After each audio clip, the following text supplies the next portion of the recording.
Hey, now it's the Rob from 1061 KISS FM here with my 16-bit colleague. Hey guys, it's Steve, web contributor to 1061evansville.com, and I have to let you know, if you throw barrels at this guy, you're throwing barrels at me. Thank you, Steve. My hammer is your hammer. Not in that kind of way, but, yes. but you know what I mean. And proving once again, it needs to be noted, we are the best dressed podcast on the internet. Are we not? We are. A little old school today. Look at us. I feel like this is the way to do it.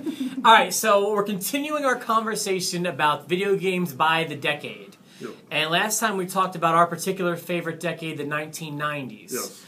This time we're going to talk about the 2000s, strictly 2000 to 2010, 2009, or however you want to look at that. And you know, I almost didn't want to do this one because I feel like with our name and stuff, we kind of focus on the older games, which we do. But I don't think we should ignore the modern games. And when I was going through these, I realized this is going to be a better conversation than I anticipated. Yes. Because there are some really important games that came out from 2000 to 2009. Yeah. Are there any you want to start with? I've got a whole bunch over here that have impacted today's video games. Okay. Before we get into what really impacted today's video game, I'll mention one. The last basketball game I actually played to finish was NBA Street. Okay. It was kind of like NBA Jam, but upgraded. What console did you play that on? I played that on the GameCube. Okay. An underrated system. Yes. I cannot believe how underrated that system was. Yes. I know that it came out with some big dogs. Xbox and PlayStation 2 were heavy competition. I loved my GameCube. Yeah. So I played that well into the PlayStation 3 era. I do think that the GameCube made a mistake by not allowing its games to play DVDs. Yeah. That was a big thing that sold consoles back in 99, 2000, 2001. So that was a big deal that Nintendo missed the boat on. Yes. All right, so here, I got a few I want to mention here. I'll just go through my list, and you can add spice where you feel necessary. Okay. I feel like right now, in today's day and age, the biggest genre of video games is probably first-person shooters.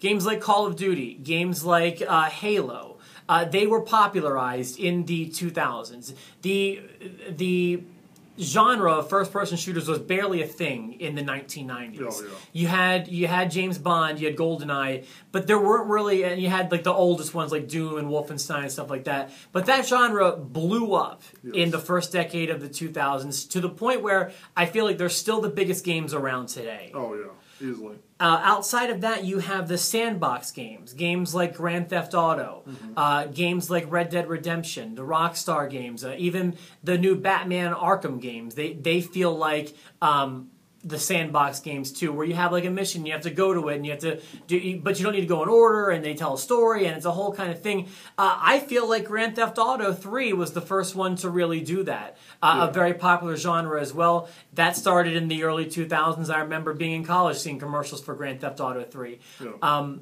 3 and 4 I wasn't crazy about, but Grand Theft Auto 5, Red Dead Redemption, on point. All good games. I feel like the birth of one of the biggest things that happened in the first decade of the 2000s, right around 2006, 2007, was the birth of motion controls. For better or for worse, in the mid-2000s, 2006-ish, they took over gaming. Yeah. The Wii was an astounding success. Yeah. Games got active. Games got active. Wii Sports, if I had to name a specific game to define this category, that's the most sold game of all time is Wii Sports, believe it or not. Yeah. And there's a reason for that. And the reason is another thing I want to talk about, casual gamers. Yes. My grandfather and grandmother have a Wii. That is astounding to me that but I'm being serious. Yeah. My mom has a Wii. Yes. That my mom does not like video games. To me that is crazy, but they are into the casual scene. They play with friends, and a lot of people, the serious gamers, they hate the casual games, but this is something that took over the world of gaming in the first decade of 2000s. Agreed? Agreed, yes. Also, that was the beginning of what they call shovelware. Shovelware is a term they use to describe games that it's just a bunch of crap on games, but you'll get like 90 pieces of crap on this game. Because that was the Wii. The Wii spoke to 90 games on one disc? I must have this. That became popular in this decade, I feel like. Online gaming. was pretty much nothing, at least on consoles, by the turn of the millennium. You weren't playing online games on your Super Nintendo. Even Dreamcast promised it, which came out in late '99, and that failed. As far as their online, well, in every aspect, the Dreamcast failed. But Dreamcast promised the online gaming. They had to plug the little phone line, and I don't know what they were planning on doing with like 56K. But online gaming was something that I feel became popular on the PlayStation 3 and Xbox One, Xbox 360. So that became a real thing, I feel like, at that time. And there are so many games you can put in that category as far as games that you play online.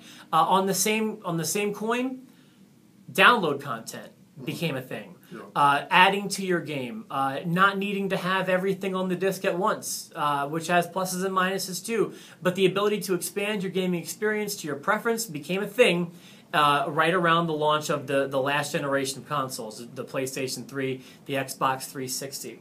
Also along those lines, something that was hand in hand with download content, in my opinion, was the birth of the music genre.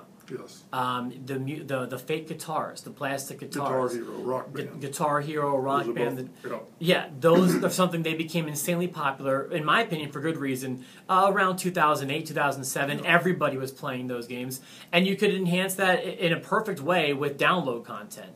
I love the Rock Band experience. I still play my Rock Band, and I love that all my songs are still there from the Rock Band 1 game. Yes. To me, it's a great innovation. So I covered that. A few more I wanted to mention. I feel like the action game. While action games have existed since Atari, they got a facelift. I feel like in the 2000s. Look at a game like Uncharted. That's kind of the basis, I feel like, and the high watermark for action gaming post 2000s. Yes. There are many of them. They're all successful. They use the full motion video. They use the motion suits to get everything looks realistic. Yes. It looks like an Indiana Jones movie, and it plays just like one. They're one of my favorite genre of games right now, and I probably would not have said that before 2000. To me, they grew, they flourished, and they soared post 2000. And then I feel like there's one thing I need to mention. While it does not speak to me, there is one huge name associated with video games post-2000, and I know he got his association with games before 2000, but John Madden's football, and Madden, any insert year here, took off in post-millennial, So those are the names that I think needed to be mentioned from my end. What about you? You've covered a lot of mine. The first-person shooter, Call of Duty. One I think I need to give a shout out to, World of Warcraft. It actually became World of Warcraft in the 2000s. I mean, before that it was Warcraft, and that it just evolved and it's gotten huge. Also, there's the Cabela's Hunts.